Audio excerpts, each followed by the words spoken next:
संवेदना सोशल फाउंडेशनच्या वतीनं सुरू करण्यात आलेल्या हितैषी काउन्सेलिंग सेंटरचं उद्घाटन नुकतंच राज्याचे उच्च आणि तंत्रशिक्षण मंत्री चंद्रकांत पाटील यांच्या हस्ते करण्यात आलं. मानसिक आरोग्य, कौटुंबिक समस्या, वैयक्तिक तणाव, सामाजिक प्रश्न तसंच विविध जीवनावश्यक विषयांवर समुपदेशन आणि मार्गदर्शन उपलब्ध करून देण्याच्या उद्देशानं या केंद्राची स्थापना करण्यात आली आहे.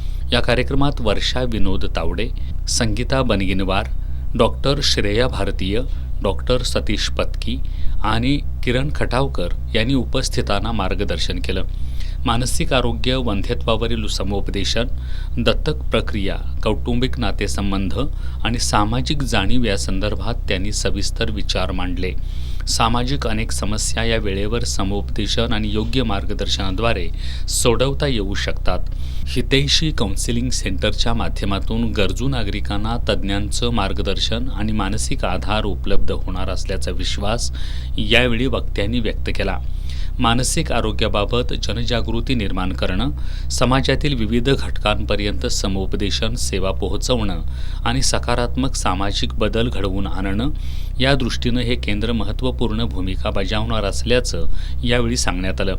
मंत्री चंद्रकांत पाटील यांनी यावेळी बोलताना कौटुंबिक समुपदेशन, मानसिक आरोग्य, वंध्यत्व मार्गदर्शन आणि दत्तक प्रक्रिया या 4 महत्त्वाच्या विषयांवर एकत्रितपणे मार्गदर्शन करण्यासाठी हितैषी काउन्सेलिंग सेंटरची संकल्पना राबवली असल्याचं सांगितलं.